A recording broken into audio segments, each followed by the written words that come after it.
Hi guys, this week we're going to talk about the I cans. And this is a lot of questions you'll see on forums where people say, can I? And then they start talking about things. But to start with, I've been unwell, but I've also been doing a lot of study during my recovery. So I watched Masterclass, and the one I was watching, it's terrible. I'll put the person's name here in the edit. Very, very good Masterclass. And one thing he was talking about writing novels. And he was talking predominantly about a chapter of exposition. But this is very important for screenwriting as well. He said, imagine the other chair, as he put it. In the other chair sits the person you're telling the story to. So this is regardless of format, whether it be a novel, a poem, a song, or a screenplay. You're telling the person the story. And when you stop telling them the story and start with, whoa, what you've got to understand is that, like, during the First World War, they didn't really have trains, still a lot of stuff pulled by horses and cart. And with the horse and cart, of course, mud would become a problem. But if they had trains, they would have, and yet throwing in all this exposition, people are going to sit there and go, well, when am I getting back to the little boy with a bomb inside the film canisters? That was the story. I don't want to know about this train situation during World War I. So if you're building in exposition, you have to do it within the story. You have to make a reason. And in Marvel, they always have what I call the library scene, where they go into a laboratory and all the Avengers stand around and explain something to each other.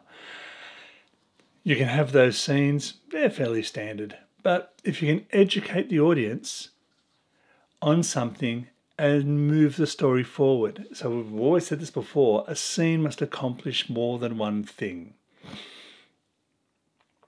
So if a scene can accomplish some story, a little bit of a character, a swap in power, which is always important, and the exchange of information either to the character or to the audience, and if the exchange of information is to the audience, that's when you get to do your exposition.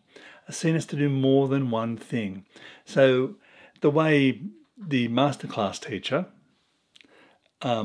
said is, think of a person sitting in a chair opposite you. Think of the other chair.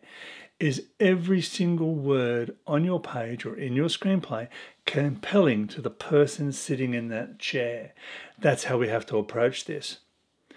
The next topic is all the things known as the I cans.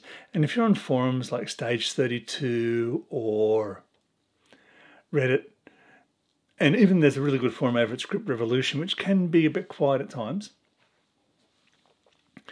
A lot of people will start with the I can. And these are normally junior writers. I'm going to call them junior writers, or people that have just decided to give screenwriting a go.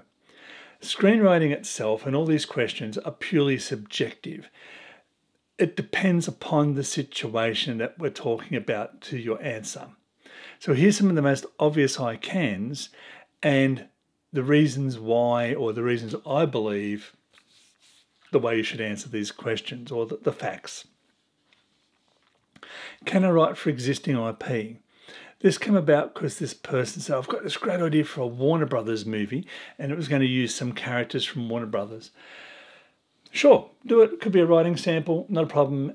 No writing is wasted. It'll make you a better writer.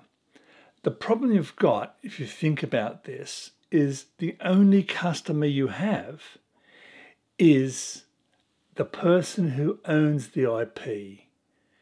They may have already sold it to somebody. It might be optioned by somebody. They may never want it to be made into a movie. You've got all those considerations, and you'll spend maybe a year writing that play, writing that screenplay, and it will never, ever be sellable.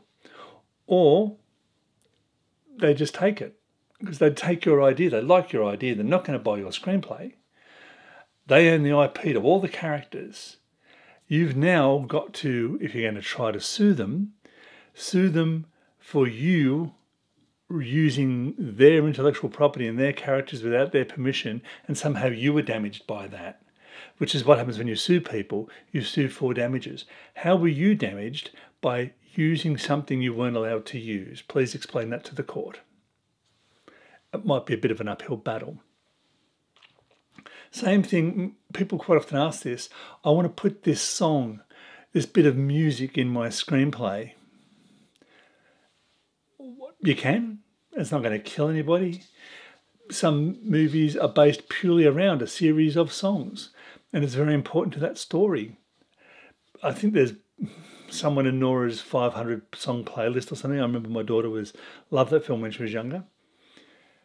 That song would have licensing issues because you have to pay people for using their song in your film.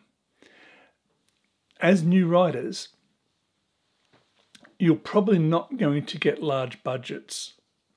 Not that a budget is yours anyway, but a producer that's got $100 million, $50 million, $30 million, probably isn't going to come down to, new writers, the bargain bin version of the world, and say, I'm going to raise $50 million, I'm going to pay for all that licensing for your film. Could happen, not saying it's not going to happen, but licensing can be very, very expensive. And if that bit of music is a center to your movie and they can't get the rights to that bit of music, you're never, ever going to sell that screenplay. So I'm just making you aware of the risks.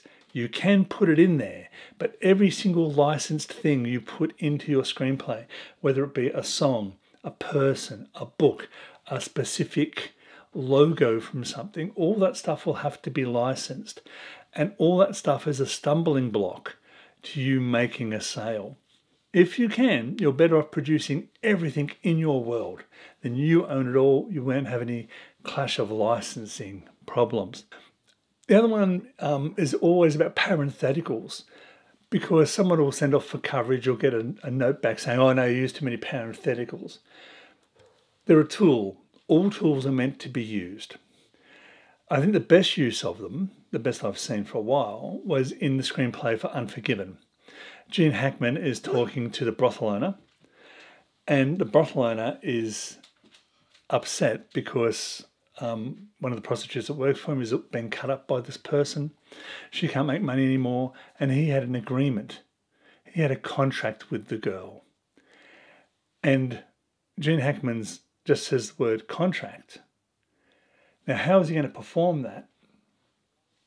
He could have performed it angrily, like, contract? Like, how dare you own another person? He could have done it quizzically, like he's never thought, contract? Like he's never thought of a contract before. Here's an example of how bad an actor I am. But what they had in the parenthetical was the word property, which told Gene Hackman to think of the girl as property. So when he said contract, he's like, oh, contract. Like, how are we going to get around this? You've got a contract for a bit of property. And that's a parenthetical. If you start putting too many parentheticals in, and this is where everything's subjective. If you start saying happy, sad, quizzical on every second line, too many. Actors act.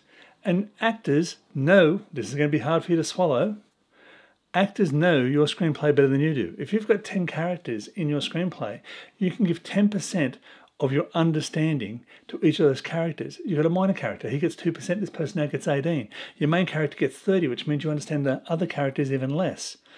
An actor understands a character 100%. They embody it. So it's good to guide actors. It's good to let them know what the story's about, how you think that character would act. That character is now angry, and they go, oh, he's jumped from being happy to angry. Okay, why? And then they'll start seeing if they can see that in the screen. That angry in brackets will show them the emotional journey. They may disagree with it and not do angry, but it lets them know what your story is. But if you start putting too many fine things in there, too much fine detail, remember, subjective, it breaks the read as well. People are like, and then he said this happily, and then he goes down there increasingly happy, and now, but you can tell by the mood, you can tell by the tone. They're in a party, they're having drinks, everyone's laughing. You know he's going to be happy in those words. You don't have to keep going happy, happier, smiling. His smile widens. All this, no, you don't do that. Parentheticals are for directly to Craig, directly to the microphone, directly in camera. It gives you those sorts of things to use, and maybe an overall thing like mood. So someone answers you and you just put the word dismissive. Oh yeah, that's nice. Or laughs dismissively. So when someone says something, they go, oh, ha, ha, ha. Give them those sorts of performance notes. But you don't do too many, remember? Subjective. Can I have a whole page without dialogue? Of course you can. How would you write a page without dialogue? I would not put it as a big block. I'd think of all the characters and give each character his own line. Craig does this, microphone does this, camera does that, water bottle does this, Polly sits in a corner, whatever it's going to be. Or break actions up. Remember, things have to be consumed. Things that look appealing to us, which doesn't mean it has to be, things look more appealing when they're in shorter little easy to consume chunks, 4 lines maybe. So make the page appealing if you've got a whole page with no dialogue. Make it look good. You can also do the pace of the read. If you want a page to read quickly because it's exciting, lots of short little sentences, lots of white space, the eyes drop down really fast.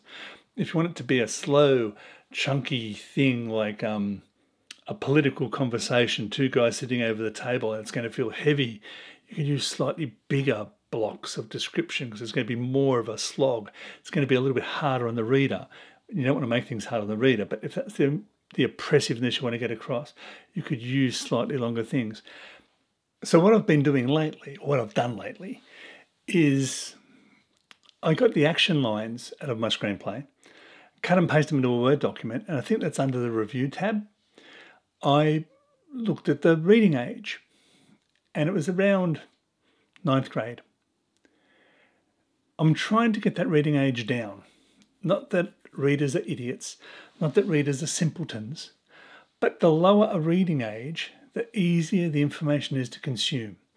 We have all seen those sentences that go on and you get to the end of the sentence and there's been paragraph and run-on sentence and run-on sentence and run-on, and you sort of forget what the sentence meant at the start.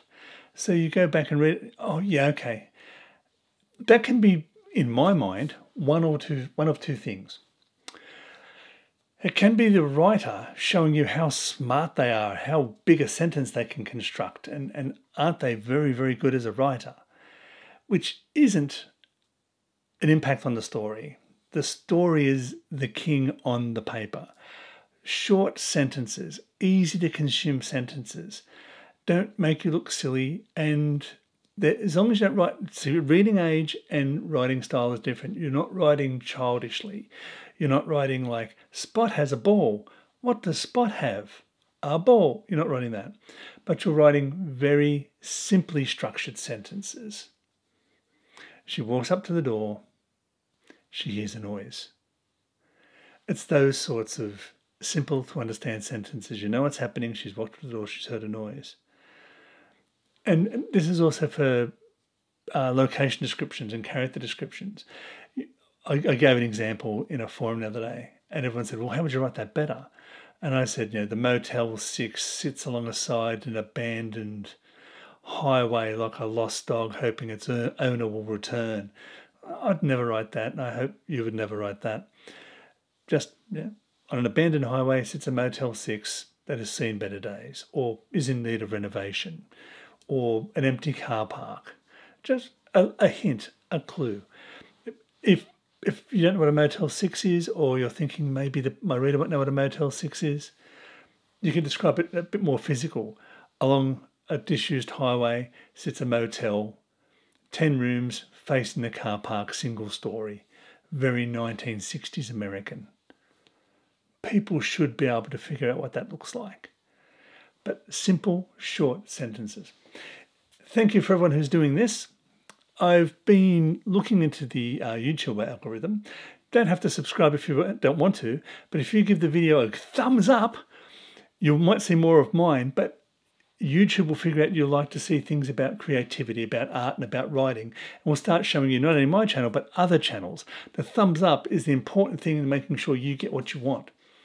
Until next time, guys, keep writing. Bye.